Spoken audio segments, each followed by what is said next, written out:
ስለዚህ ፊታችንን ወደ ምስራቅ ማዞር ስርዓት የመጀመሪያው መቆም ሁለተኛው መታጠቅ ወገብን አሁን ይሄ ወገብን መታጠቅ ሲባል በእርግጥ አሁን እንደ ከተማው ስርዓት ግዴታ የሆነ ነገር ወገባችን ላይ እናስራለን ማለት አይደለም ዝግጁነትን የሚያሳይ ነው ብለው መተርጉማኑ ተርጉመውታል ሶስተኛ ፊታችን ወደ ምስራቅ ማዞር አራተኛ አቲ በገጽ በትምህርተ መስቀል እነዚህ አሁን ዝግጅቶቹ ናቸው ዝግጅቶቹ የመጀመሪያው መቆም ነው ሁለተኛው ደግሞ መታጠቅ ነው ሶስተኛው ደግሞ ፊታችን ወደ ምስራቅ ማዞር ወይ ወደ ስዕሉ ወይ ወደ ቤተክርስቲያን ካዞርን በኋላ ቀጥሎ የሚሆነው አቲ በገጽ በትምህርተ መስቀል እጃችንን በመስቀል ምልክት ካመለከትን በኋላ በአራቱ ማዕዘናት እናመለክታለን ከዚህ ወደዚህ ከዛ ወደዚህ ከዛ ደግሞ ወደዚህ አራቱ ማዕዘናት የሚያመለክቷቸው ብዙ ምስጢራት አሉ ስናማትብ በስመ አብ ወወልድ ወመንፈስ ቅዱስ ብለን እናማትብ እንችላለን ወይም ደግሞ አአትብ ገጽ ወኩለንታይ በትምህርተ መስቀል ይያልን ልናማትብ እንችላለን ወይም በእግዚአብሔር አብ ስም በእግዚአብሔር ወልድ ስም በእግዚአብሔር መንፈስ ቅዱስ ስም አንድ አምላክ ይያልን ልናማትብ እንችላለን ወይም ሃሌሉያ ለአብ ሃሌሉያ ለወልድ ሃሌሉያ ለመንፈስ ቅዱስ ይያልን ልናማትብ እንችላለን አሜን ይያልን መጨረሻ ይሄ የሚያሳየው በመስቀል ጠላታችን ዲያብሎስ ስለወደቀ ስለተሸነፈ ጠላታችንን ዲያብሎስ በቀኝም በግራም በፊትም በኋላ በምስራቅ በምዕራብ በሰሜን በደቡብ ያለውን ሰይጣን ሁሉ ማርገፍ ነው መጣል ጸጥ ማድረግ ነው ዙሪያችንን ሰላም ማድረግ ነው የጸሎታችንን ኢንቫይሮንመንት መስራት ነው የጸሎታችንን አካባቢ መስራት ነው ዙሪያችንን መስራት የሚረብሸንን ማራቅ የሚያስጨንቀንን ማራቅ በየመሃሉ እየገባ ክፉ የሚያሳስበንን እሱን ማራቅ ይሄን በጣም መስራት ነው ማማተብ የሚባለው ይሄ ነው ከዛ በኋላ ጸሎቱን ጀምረናል ማለት ነው የገጠር ልጅ ስለሆንኩኝ ገጠር አካባቢ በተለይ ሌሊት ለሰዓታት ለማህሌት ካህናቱ ሲሄዱ የሚጸልዩት ጸሎት አለ ይገርመኛል ያው እዛ በእግር ነው የሚሄደው መኪና የለም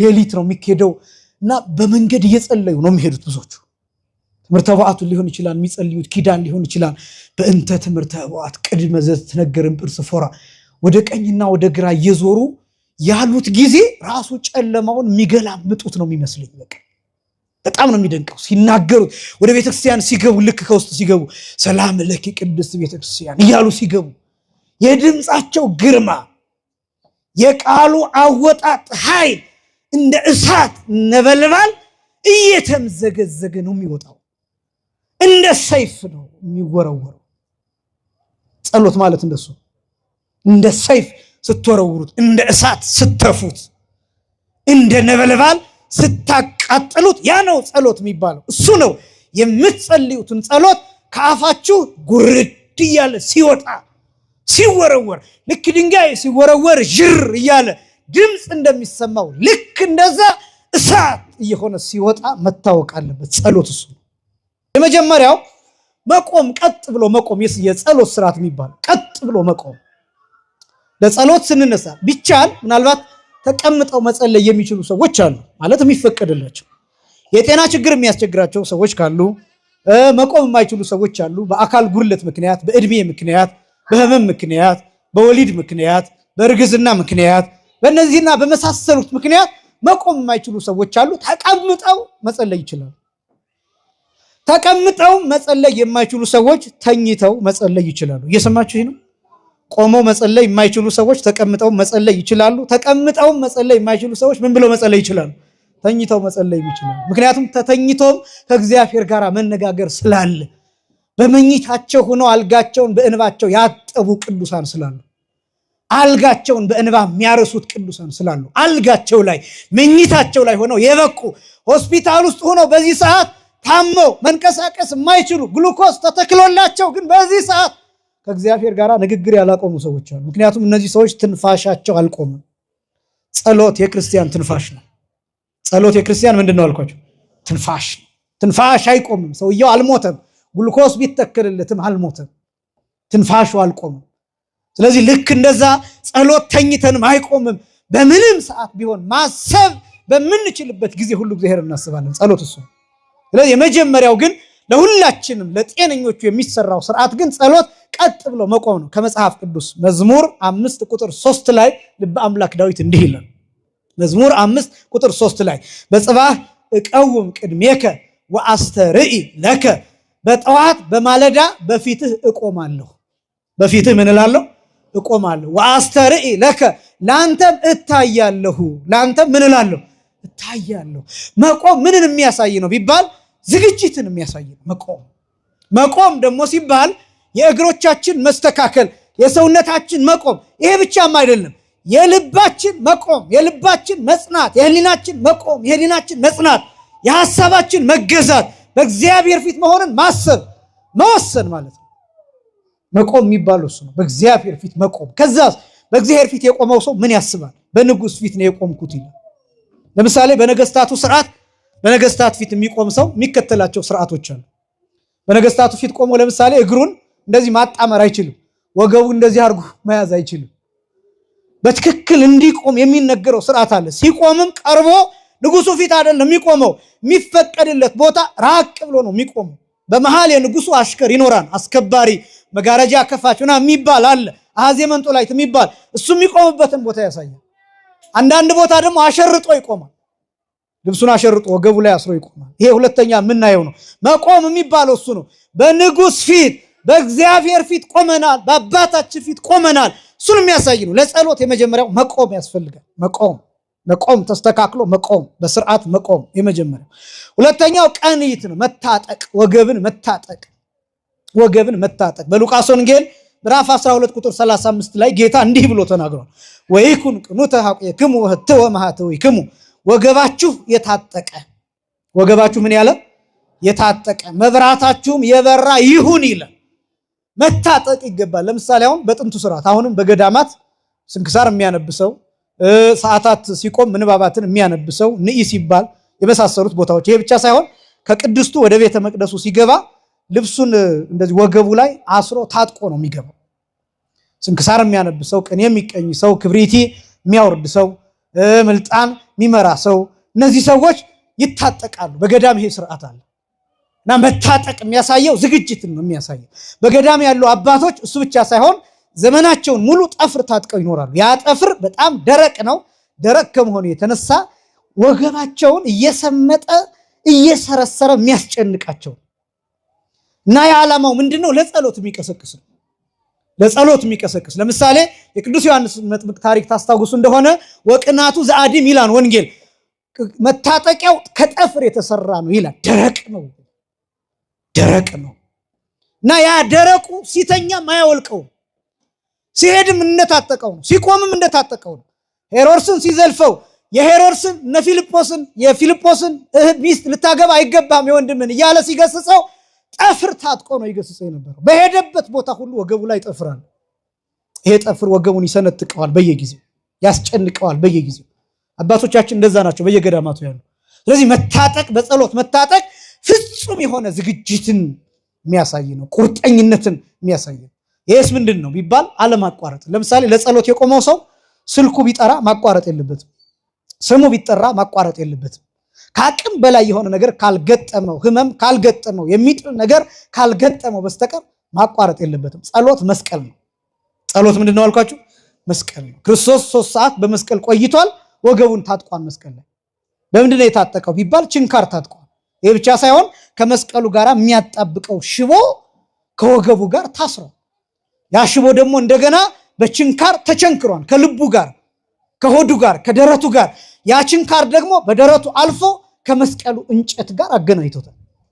መታጠቅ የሚባለው እሱ። ስለዚህ ለጸሎት የሚቆም ሰው ይታጠቃል። ይህን ያሳያል። ፍጹም የሆነ ዝግጅትን፣ አለማቋረጥንና መሰጠትን፣ ቁርጠኝነትን የሚያሳይ ነው። ሶስተኛ መይጠገጽ መንገለ ምስራቅ፣ ፊትን ወደ ምስራቅ መመለስ። ይሄ ምንም አይነት ቦታ በሌለበት በምድረ በዳ ብትሆን ስዕል የታለ የምጸልይበት ብትል ምክንያት የለህም። ቤተክርስቲያን የለም ብትል ምክንያት የለህም። እነዚህ ሁሉ ምክንያት አይሆንም። ስዕልም ቤተክርስቲያንም አዙረህ አይንህን ደግሞ ወደ ሰማይ ቀና አድርገህ ጸልይ። ለምንድን ነው ወደ ምስራቅ ዞረን የምንጸልየው? ወደ ምስራቅ የምናየው ለምንድን ነው ቢባል ምስራቅ ማህደረ እግዚአብሔር ተብሎ ነው የሚጠራው። የእግዚአብሔር ማደሪያ። የማን ማደሪያ? የእግዚአብሔር ማደሪያ ተብሎ ነው የሚገለጠው ምስራቅ። ሰማይ ዘመን ገለጽባ ይላል ልበ አምላክ ዳዊት። ጌታችን መድኃኒታችን ኢየሱስ ክርስቶስ ሲያርግ ሐዋርያት ያዩት ወደ ምስራቅ እየተመለከቱት ነው ያረገው ጌታ። ወደ ሰማይ ሲሄድ በምስራቅ አቅጣጫ ነው ደመና የተቀበለችው። ይሄ ብቻ ሳይሆን እሱ ራሱ ሲያስተምር በማቴዎስ ወንጌል ምዕራፍ 24 ቁጥር 27 ላይ ከመእንተ መብረቅ ይላል። እንደ መብረቅ ብልጭታ ከምስራቅ ሲመጣ የሰው ልጅ ታዩታላችሁ። ከየት ሲመጣ? ከምስራቅ ሲመጣ። ከምስራቅ ነው የሚመጣው፣ የሚገለጠው ከዚያ ነው። ምስራቅ የፀሐይ መውጫ ነው። ምስራቅ የብርሃን መገኛ ነው። ስዕል ካለስ ወደ ቅዱሳት ስዕላቱ ዞሮ መጸለይ ይገባል። ስዕሉ የቅዱስ ጊዮርጊስም ይሁን የጌታችንም ይሁን የእመቤታችንም ይሁን የሥላሴም ይሁን የጻድቃን የሰማዕታት የቅድስት አርሴማም ይሁን የሌላውም ይሁን ስዕል ካለ አይኖቻችን ወደ ስዕሉ፣ ፊታችን ወደ ስዕሉ መዞር አለበት። ቤተክርስቲያን ካለስ ከየትኛውም አቅጣጫ ፊታችን ወዴት መሆን አለበት? ወደ ቤተክርስቲያን መሆን አለበት። ለምሳሌ አሁን እዚህ ማዕድ ባቀርብ የሁሉም ሰው እዚህም ያለው ፊቱ ወዴት ነው? ወደ ማዕዱ። የእናንተም ፊታችሁ ወዴት ነው? ወደ ማዕዱ። ቤተክርስቲያን በማዕድ ትመሰላለች። በምስራቅ በኩል ያለውም ፊቱ ወደ ቤተክርስቲያን፣ በምዕራብ ያለውም፣ በሰሜን ያለውም፣ ወደ ደቡብ ያለውም ፊቱ ወደ ቤተክርስቲያን ይሆናል። ቤተክርስቲያን ካለ ፊታችን ወደ ቤተክርስቲያን መሆን አለበት። አንዳንዱ በጣም እንደው ራሱ እንደ ግብዝ የሚቆጥር ሰው ቤተክርስቲያን ሆኖ ራሱ ወደ ምስራቅ ዞሮ ጀርባውን ለቤተክርስቲያን ሰጥቶ የሚጸልይ ሰው አለ። ከእንዲህ አይነት ግብዝነት እግዚአብሔር ሁላችንን የሚጠብቀን። ስለዚህ ፊታችንን ወደ ምስራቅ ማዞር ስርዓት፣ የመጀመሪያው መቆም፣ ሁለተኛው መታጠቅ ወገብን። አሁን ይሄ ወገብን መታጠቅ ሲባል በእርግጥ አሁን እንደ ከተማው ስርዓት ግዴታ የሆነ ነገር ወገባችን ላይ እናስራለን ማለት አይደለም። ዝግጁነትን የሚያሳይ ነው ብለው መተርጉማኑ ተርጉመውታል። ሶስተኛ ፊታችን ወደ ምስራቅ ማዞር። አራተኛ አቲ በገጽ በትምህርተ መስቀል። እነዚህ አሁን ዝግጅቶቹ ናቸው። ዝግጅቶቹ የመጀመሪያው መቆም ነው። ሁለተኛው ደግሞ መታጠቅ ነው። ሶስተኛው ደግሞ ፊታችን ወደ ምስራቅ ማዞር ወይ ወደ ስዕሉ ወይ ወደ ቤተክርስቲያን ካዞርን በኋላ ቀጥሎ የሚሆነው አቲ በገጽ በትምህርተ መስቀል። እጃችንን በመስቀል ምልክት ካመለከትን በኋላ በአራቱ ማዕዘናት እናመለክታለን። ከዚህ ወደዚህ፣ ከዛ ወደዚህ፣ ከዛ ደግሞ ወደዚህ። አራቱ ማዕዘናት የሚያመለክቷቸው ብዙ ምስጢራት አሉ። ስናማትብ በስመ አብ ወወልድ ወመንፈስ ቅዱስ ብለን ልናማትብ እንችላለን። ወይም ደግሞ አአትብ ገጽ ወኩለንታዬ በትምህርተ መስቀል እያልን ልናማትብ እንችላለን። ወይም በእግዚአብሔር አብ ስም፣ በእግዚአብሔር ወልድ ስም፣ በእግዚአብሔር መንፈስ ቅዱስ ስም አንድ አምላክ እያልን ልናማትብ እንችላለን። ወይም ሃሌሉያ ለአብ፣ ሃሌሉያ ለወልድ፣ ሃሌሉያ ለመንፈስ ቅዱስ እያልን ልናማትብ እንችላለን። አሜን እያልን መጨረሻ ነው። ይሄ የሚያሳየው በመስቀል ጠላታችን ዲያብሎስ ስለወደቀ ስለተሸነፈ ጠላታችንን ዲያብሎስ በቀኝም በግራም በፊትም በኋላ በምስራቅ በምዕራብ በሰሜን በደቡብ ያለውን ሰይጣን ሁሉ ማርገፍ ነው፣ መጣል፣ ጸጥ ማድረግ ነው። ዙሪያችንን ሰላም ማድረግ ነው። የጸሎታችንን ኢንቫይሮንመንት መስራት ነው። የጸሎታችንን አካባቢ መስራት ነው። ዙሪያችንን መስራት፣ የሚረብሸንን ማራቅ፣ የሚያስጨንቀንን ማራቅ፣ በየመሃሉ እየገባ ክፉ የሚያሳስበንን እሱን ማራቅ። ይሄን በጣም መስራት ነው። ማማተብ የሚባለው ይሄ ነው። ከዛ በኋላ ጸሎቱን ጀምረናል ማለት ነው። አራተኛው ይሄ ነው፣ መላ ሰውነትን በመስቀል ምልክት ማማተብ። ከዛ ጸሎቱን ከጀመርን በኋላ ፍትሐ ነገሥት አንቀጽ 14 ላይ አንብቦተ ቃላት በፍርሃት። እነዚህ የምነግራችሁ ፍትሐ ነገሥት አንቀጽ 14 ላይ ሙሉ አለ። አንብቦተ ቃላት በፍርሃት ይላል። አንብቦተ ቃላት በፍርሃት ማለት የሚጸልይ ሰው የሚጸልየውን ቃል እያስተዋለ ከንፈር ማንቀሳቀስ ብቻ አይደለም፣ አፍ ማንቀሳቀስ ብቻ አይደለም፣ እያስተዋለ የሚናገረውን ነገር እየሰማው አባታችን ሆይ በሰማያት የምትኖር ስትሉ እየሰማችሁት መሆን አለበት። እናንተ ራስዎ እየሰማችሁት መሆን አለበት። ሌላ ሰው እየሰማው አይደለም እምላችሁ፣ ህሊናችሁ እየሰማው። አሁን አንዳንዶቻችን እንጀምራለን እንጨርሳለን፣ በመሃል ምን እንደተባለ መድኃኒዓለም ብቻ የሚያውቀው፣ እኛም አናውቅም። አባታችን ሆይ በሰማያት የምትኖር ስምህ ይቀደስ ኃይሉ ስብሐት ለዓለም አማት በናን የለም ምን እንደተባለ ዘለነው ይሁን በመሃል ሌላ ክፉ ቃል ተናግረን ይሁን አናውቀው። ስምህ ይቀደስ መንግስትህ ትምጣ የሚል ሰው ስምህ ይቀደስ የሚለውን ከህሊናው ማመስገን አለበት። አፉ አይደለም። ህሊናው ያመስግን፣ መንፈሱ ያመስግን፣ ልቡ ያመስግን፣ አእምሮ ያመስግን፣ ይወቀው፣ ይረዳው። የማንን ስም እየጠራ እንደሆነ ይረዳ። የብዙዎቻችን ችግር ይሄ። መዝገበ ጸሎቱን እንከፍተዋለን፣ እንጀምራለን። 1 2 3 7 ቀራ። ከሄን በኋላ ልጨርሰው እንዴ ወይ እንደዚህ እያልን አሁን እንዲህ አይነቱን ጸሎት እናንተ ራሳችሁ ትቀበሉታላችሁ? ሌላ ሰው እንደዚህ እያለ ቢጸልይ እና ተቀበሉኝ ቢላችሁ እናንተ ራሱ ትቀበሉታላችሁ? ምን አባህና በየመሃሉ ስንት ገጽ እየቆጠርክ ደግሞ አታፍ እንደዚህ ነው የምትሉት? እንደዚህ አይነት ቀልዶች መቆም አለባቸው። በርግጥ ካለ መጸለይ ይሻላል። መቼስ ምንም ካለ መዝራት ዘርቶ ባያርሙት እንኳን ትንሽ ለዘርፍኝ የምታክልም እንደማይታጣ ካለ መጸለይ ይሻላል። ግን የምንናገረው ነገር እያደመጥ ነው እየሰማ ነው መሆን አለበት። ያለበለዚያ ምን ማድረግ አለባችሁ መሰላችሁ? ጸሎቱን ወይ መቀነስ አለባችሁ። በመብዛቱ ምክንያት ከሆነ መስማት የማትችሉት እንዲህ ይላል ፍትሐ ነገሥቱ ወአንብቦቱ ይኩን ዘባቲ አንሳይ ሰሆ መንፈስ መንገለ ፈጣሪ ይላል። የሚያነበው ሰው የሚጸልየው ሰው የመንፈሱ መንቀሳቀስ የህሊናው መንቀሳቀስ ወደ ፈጣሪ ይሁን ወይም ደግሞ ወደ ፈጣሪው የመንፈስ መንቀሳቀስ ይኑረው፣ ፍጹም ኔትወርክ ይኑረው። አሁን ኔትወርኩ ከተቆራረጠ የሚለው ነገር አይደመጥም አይደለም? ኔትወርኩ የማይሰራ ከሆነ ስልክ እያወራችሁ በየመሃሉ የሚቆራረጥ ከሆነ መደማመጥ አንችልም። ምን እያልክ ነው? ምንድነው ያልከኝ? ወይ መልሳችሁ ደውላችሁ ምናምን ነው። ስለዚህ ሐሳቡ ይቆራረጣል። በትክክል ኔትወርኩን መዘርጋት ይፈልጋል። ያንን ኔትወርክ መጠበቅ ይፈልጋል። በትክክል መናገር ይፈልጋል። ጸሎት ከእግዚአብሔር ጋር መነጋገር ከሆነ ለምሳሌ አሁን አንዳንድ ሰው እያወራችሁት የማይሰማችሁ ሰው አለ። አዎ ሰምቻለሁ እንዳይደል ያልከው ይልና አንዳንድ ጊዜ ያላላችሁትን ይላል። ከእግዚአብሔር ጋር እንዲህ አይነት ቀልድ መኖር የለበትም። በመሰረቱ ይሄ ተመስጦ የሚባለው በጸሎት ብቻ አይደለም፣ በንባብም ይሄ ሊኖር ይገባል። አንድ ሰው የሚያነብ ሰው ሌላ ነገር እያሰበ ከሆነ ገጹን እኮ ይዘልቀዋል። አይምሯችን በነገራችን ላይ ከባድ ነው። በአንድ ጊዜ ብዙ ነገር መስራት ይችላል። ብዙ ነገር መስራት ስለሚችል እያነበባችሁም ክፉ ማሰብ ትችላላችሁ፣ መልካም ማሰብ ትችላላችሁ። ግን እያነበባችሁ ሌላ ካሰባችሁ የምታነቡትን ነገር አትይዙት። ምን እንዳላችሁ ምን እንዳነበባችሁ አታውቁት። ዕውቀት አይኖራችሁም፣ ባዶ ነው የምትሆኑ። ስለዚህ ጸሎት እሱ ነው። ወአንብቦቱ ይኩን ዘባቲ አንሳይ ሰው መንፈስ መንገለ ፈጣሪ። የሚጸልየው የሚያነበው ሰው ወደ ፈጣሪ የሚንቀሳቀስ ህሊና ይኖረው ይልና አው በህሊና ባሕቲቱ አው በልሳን ከመይት ህርጉም ለህሊና ይላል። የሚጸልየው በህሊና ሊሆን ይችላል፣ እየሰማው እያወቀው እየተረዳው።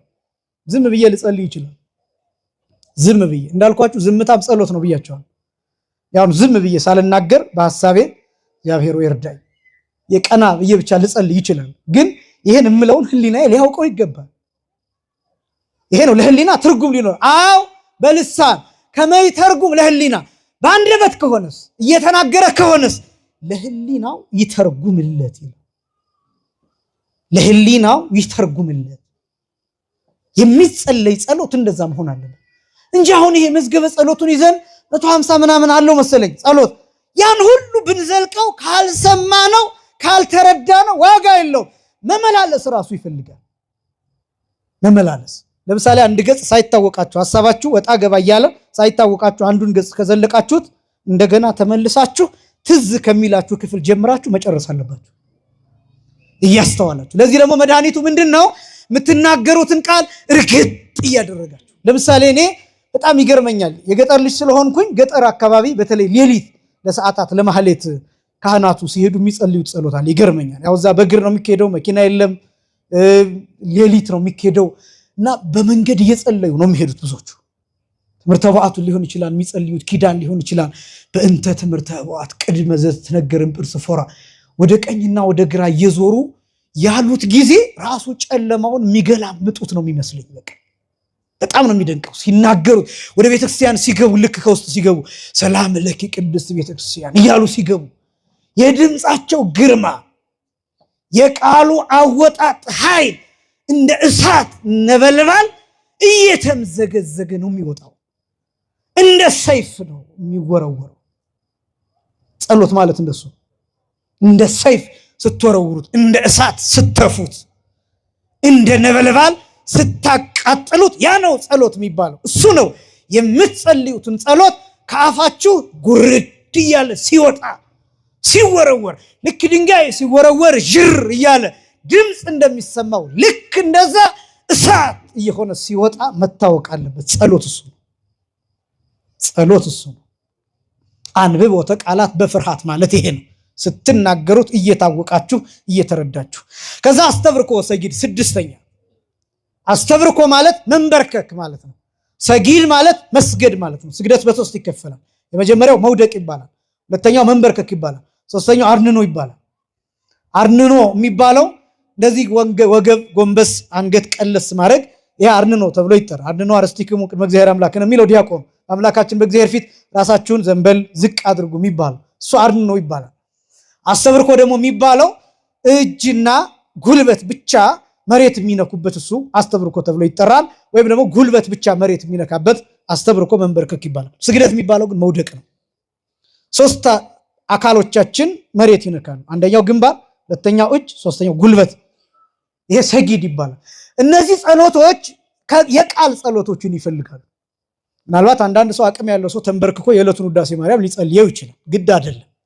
አቅም ያለው ሰው የእመቤታችን ፍቅር በጣም የበዛለትና አቅም ያለው ሰው ያን ሊያደርግ ይችላል። ከዛ ውጭ ግን አባታችን ሆይ ሲል ሊንበረከክ ይችላል። ለምሳሌ ስግደት ከሆነ ግን በቃል የሚባል ጸሎት መሆን አለበት።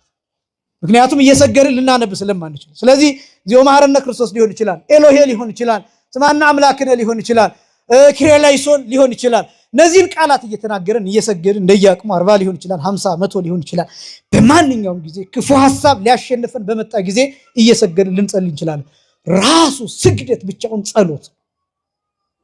ስድስተኛ ደረጃ የተቀመጠው አስተብርኮ ሰጊድ፣ አድንኖ አስተብርኮ ሰጊድ። እነዚህ አጠቃላይ ስድስተኛ የተቀመጡ ናቸው። ሰባተኛ አንስኦተ አእዳው እጅን መዘርጋት። ምናልባት በጸሎት መጽሐፍ የሚጸልዩ ጸሎች አንድ እጃቸውን ሊዘረጉ ይችላሉ። በቃል የሚጸልዩ ሰዎች ደግሞ ሁለት እጃቸውን ሊዘረጉ ይችላሉ። የተንበረከኩ ሰዎች ሁለት እጃቸውን ሊዘረጉ ይችላሉ። በቃላቸው የሚጸልዩ ሰዎች ግን ተንበርክከውም ይሁን ቆመው ይሁን እጃቸውን ሊዘረጉ ይችላሉ። ይህንንም አሁን መጽሐፍ ቅዱስ ነው የሚነግረን። ጌታችን መድኃኒታችን ኢየሱስ ክርስቶስ ለዚህኛው ለአስተብርኮና ለሰጊድ ማስረጃ የማቴዎስ ወንጌል ምዕራፍ 26 ቁጥር 39 ላይ፣ የሉቃስ ወንጌል ምዕራፍ 22 ከቁጥር 40 ጀምሮ ጌታ ይጸልይ የነበረው እየተንበረከከና እየሰገደ ነበር ይጸልይ የነበረው። የጌታ ጸሎት ይሄ አርአያነት፣ ምሳሌነት ተብሎ ይገለጣል። አብነትነት፣ መምህርነት ተብሎ ይገለጣል። ስለዚህ ጸሎት ይሄ ይፈልጋል። ማስረጃው የማቴዎስ ወንጌል ምዕራፍ 26 ቁጥር 39 ላይ። እጅን መዘርጋት ደግሞ ቅዱስ ጳውሎስ እንዲህ ብሎ ለጢሞቴዎስ ነግሮታል። አንደኛ ጢሞቴዎስ ምዕራፍ 2 ቁጥር 8 ላይ እንግዲህ ወንዶች በስፍራው ሁሉ አለቁጣና አለክፉ ሐሳብ የተቀደሱትን እጆች እያነሱ ይላል። የተቀደሱትን እጆች ምን እያሉ እያነሱ እንዲጸልዩ እፈቅዳለሁ ይላል። አንደኛ ጢሞቴዎስ ምዕራፍ 2 ቁጥር 8። ወንዶች ሲል ለወንዶች ብቻ ነው የተፈቀደው ማለት አይደለም። እንደምታውቁት አትግደል የሚለው ለማን የተሰራው? ለወንድ ነው የሚመስለው አይደለም። አትግደይ የሚል ስለሌለ አትግደል የሚለው ለወንድ እና ልትገሉ ነው እናንተ አትግደል የሚለው ለወንድ ነው ተብሎ ሴቶች ይግደሉ። አሁን እንደዛ ይመስለኛል እኮ ይሄ በሴቴነት በፌሚኒዝም ሰበብ አሁን መጥተው ሊገሉን ሁሉ የተሰለፉ በጣም ብዙ አሉ። እግዚአብሔር ይጠብቀን እንጂ እና አትግደል የሚለው ሕግ ለወንድም ለሴትም አንዳንዶቹ እኛን ሁሉ አያካትትም የሚሉ ተነስተዋል። አሁን መጽሐፍ ቅዱስ እኛን ሁሉ አይመለከትም። ለምን? አትግደል፣ አትስረቅ፣ አታመንዝር የሚለው ለወንድ ነው እና እኛ ምን አገባን? አትግደይ፣ አታመንዝሪ፣ ትግደይ የሚል የለም የሚሉ ሰዎች ተነስተዋል። አይታችሁ እንደሆነ አሉ አንዳንድ እንደዚህ አይነት ለምን በሴት አንቀጽ አይጠራ ምናምን ብለው ሌሎችን በወንድ ለምን ይጠራን ሁልጊዜ ተብሎ የሚነሱ ክርክሮች አሉ እና ለወንድ የታዘዘው በወንድ የታዘዘ ሁሉ ለሴቶችም የታዘዘ መሆኑን ልብ ይሏል። ስምንተኛ እየጨረስኩ ነው። አንቃይደው አዕይንት አይኖቻችንን ቀና ማድረግ ወደ ሰማይ። አስቀድሜ እንደገለጥኩት ለምሳሌ አባታችን ሆይ በየት የምትኖር በሰማያት የምትኖር ስንል ሰማይን እናያለን፣ ቀና እንላለን። ስለ ምጥቀቱ አልኳችሁ፣ ስለ ርቀቱ አልኳችሁ፣ ስለ ልዕልናው አልኳችሁ፣ ስለ ከፍታው ሩቅ ምጡቅ ስለመሆኑ ስለዚያ እንጂ እግዚአብሔር የሚኖረው በሰማይ ብቻ ነው ማለት አይደለም። አይኖቻችንንም ቀና የምናደርገው ረዳታችን ከእርሱ ከእግዚአብሔር ዘንድ እንዲመጣ መለመናችን ነው። ይህንንም ራሱ ጌታችን መድኃኒታችን ኢየሱስ ክርስቶስ ቀና ብሎ ጸልዮ አሳይቶናል። ወአንቃኢደው አዕይንቲሁ ሰማይ፣ ወደ ሰማይ አይኖቹን ቀና አደረገ። የማቴዎስ ወንጌል ምዕራፍ 14 ቁጥር 19 ላይ፣ የዮሐንስ ወንጌል ምዕራፍ 14 ቁጥር 41 ላይ፣ የዮሐንስ ወንጌል አሁንም ምዕራፍ 17 ከቁጥር 1 ጀምሮ ወደ ሰማይ አይኖቹን ቀና አድርጎ ክርስቶስ ጸልዮአል። ስለዚህ ስምንተኛው አይኖቻችንን ወደ ሰማይ ቀና እያደረግን በየትኛውም ቦታ ሆነን ወደ ሰማይ ቀና አድርገን የምንጸልይበት ነው። ቤተ መቅደስ ከሆነ ግን ወደ ቤተ ክርስቲያን። ዘጠነኛ ዘቢጠ እንግድአ፣ ደረትን መድቃት፣ ደረትን መምታት። ይሄኛው ደግሞ ራስን ተጠያቂ የማድረግ ምልክት ነው። እኔ በድያለሁ። ደረት ላይ ሳምባ አለ፣ ደረት ላይ ልብ አለ።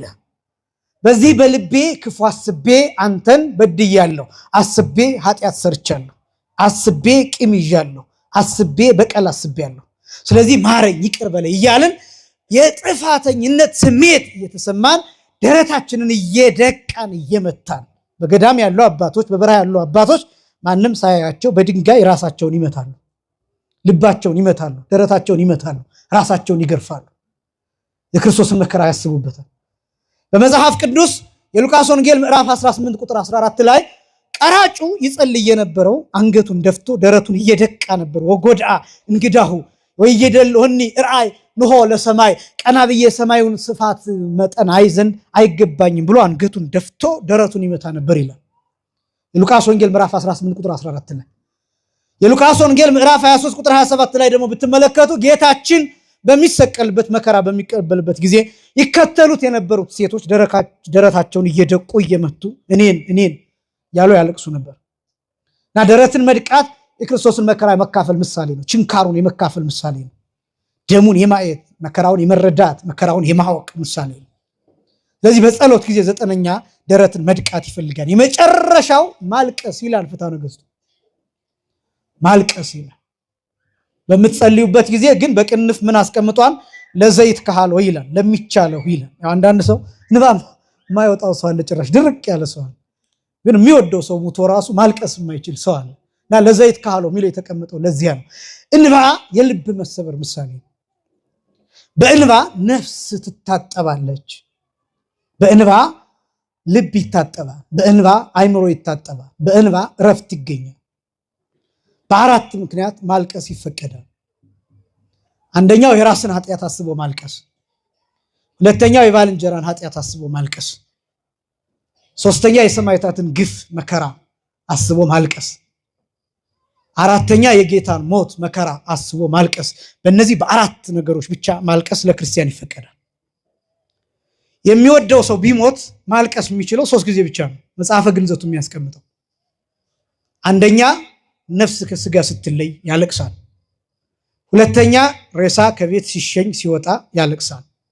ሶስተኛ አካሉ ስጋው ሬሳው ወደ መቃብር ሲወርድ ያለቅሳል። ከዚህ ወዲያ ክርስቲያን አያለቅስ የፈለገ የሚወደው ሰው ቢሆን። ከዚህ ውጭ ግን የዓለም አቋረጥ ማልቀስ የሚፈቀድባቸው እነዚህ አራቱ ናቸው። የራስን ኃጢአት አስቦ ማልቀስ ማለት ንስሐ ነው። ንስሐ ነው። በድያለሁ ይቅር በለኝ ንስሐ ነው። አንተ እንዲሆነልኝ እኔ ግን ማልመለስ ከንቱ ነኝ ብሎ ማልቀስ። አንተ መስቀል ተሸክመህ ወድቀህ እኔ ግን ሁልጊዜ በኃጢአት ወድቃለሁ ብሎ ማልቀስ። አንተ በችንካር ተቸንክርሃል እኔ ግን በኃጢአት ተቸንክሬያለሁ ብሎ ማልቀስ። አንተ በጅራፍ ተገርፈሃል እኔ ግን ሁልጊዜ ኃጢአት ይገርፈኛል። አንተ በፈቃድ ተገርፈሃል እኔ ግን ተገድጄ ሰይጣን ይገርፈኛል ብሎ ማልቀስ። አንተ ስለኔ ደምተሃል አንተ ስለኔ ደምህን አፍስሰሃል እኔ ግን በስጋዬ ፈቃድ በስጋዬ ፍላጎት ምክንያት ሁልጊዜ ራሴን ለሰይጣን አሳልፌ ሰጥቻለሁ ብሎ ማልቀስ። አንተ ተገርፈ ሰይጣንን አሸንፈሃል እኔ ግን ይህን ማሰብ አቅቶኝ ሰይጣን ጥሎኛል ብሎ ማልቀስ። የራስን ኃጢአት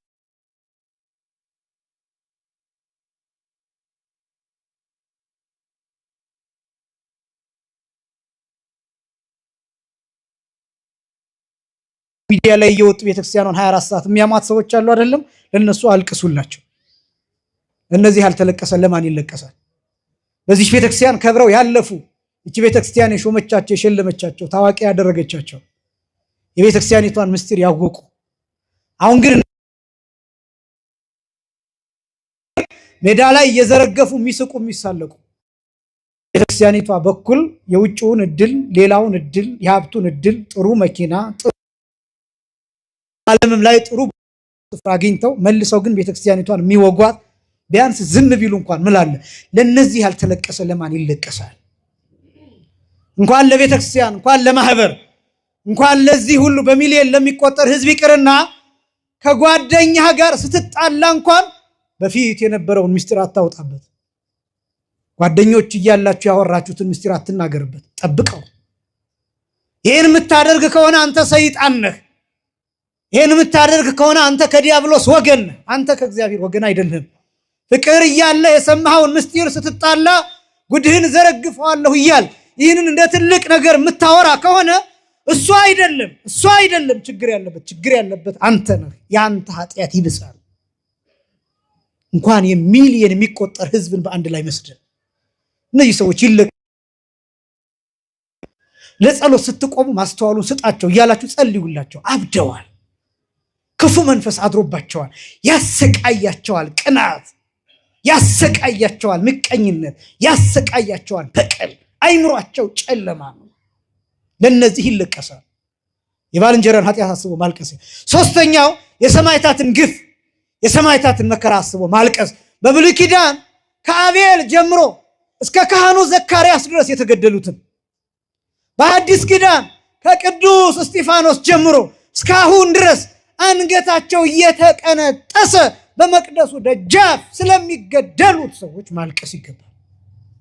የሰማዕታትን ግፍ አስቦ ማልቀስ ፌስቡክ ላይ መጻፍ ብቻ አይደለም፣ ሌላ ቦታ መጻፍ ብቻ አይደለም። አልቅሱ።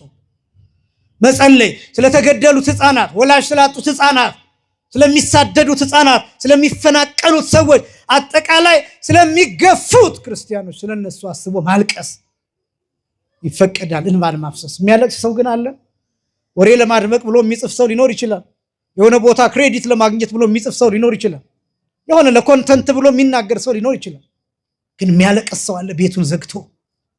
በስዕላቱ ፊት ሕፃናት እኮ ተገደሉ፣ ጌታ ሆይ እስከ መቼ ነው ደማችንን ማታየው ብሎ ግን የሚያለቅስ ሰው አለ። እንደዚህ የሚያደርግ ሰው ካለ በእውነት በረከቱ ይደርብን በሁላችንም ላይ። የሰማዕታትን ግፍ አስቦ ማልቀስ ይገባል። ሶስተኛ የመጨረሻው የጌታን መከራ አስቦ ሁልጊዜ ክርስቲያን እንደሱ ነው ማሰብ። አሁን ይኸውላችሁ የክርስቶስን መከራ ማሰባችን ክርስቶስ የከፈለልንን ውለታን መልሰዋልን ማለታችን አይደለም። ግን ምንድን ነው መሰላችሁ ነጥቡ? የክርስቶስን መከራ አስበን ባለቀስን ቁጥር እንዴት እንደተገኘን የገባን ሰዎች ነን ማለት ነው። እንዴት እንደመጣን የደም ልጆች መሆናችን፣ የመስቀል ልጆች መሆናችን፣ የመከራ ልጆች መሆናችን፣ በግርፋት የተገኘን፣ በደማ ጀርባ የተገኘን፣ በደም የተሸፈነ አካል በዚህ የተገኘን መሆናችን የሚያሳይ ጸሎት የሚባለው እነዚህን አራቱን እያሰብን በመጨረሻ ማልቀስ ነው። ማንኛውም ጸሎት እነዚህ ነገሮች ሊኖሩት ይገባል። በተለይም ደግሞ በዚህ በአብይ ጾም አብዝተን ከእግዚአብሔር ጋር መገናኘት የሚገባ ነው ወቅት ነውና፣ ስለዚህም ጉዳይ ማስተማር ያስፈልገኝ ለዛ ነው። ሁላችንም ለጸሎት እንድንተጋ መንፈስ ቅዱስ እንዲቀሰቅሰን የእሱ ፈቃዱ ይሆንልን። የምንጸልየውም ጸሎት ሀገር የሚጠብቅ ትውልድን የሚያሻግር ቤተክርስቲያኗን የሚጠብቅ እኛንም ለቅዱስ ሥጋው ለክቡር ደሙ መጨረሻም ደግሞ ለዘላለም ሕይወት ለመንግስተ ሰማያት የሚያበቃ ጸሎት ያድርግልን። ያስተማረን የመከረን የአባቶቻችን አምላክ እግዚአብሔር ይክበር ይመስገን። ወስብሐት ለእግዚአብሔር።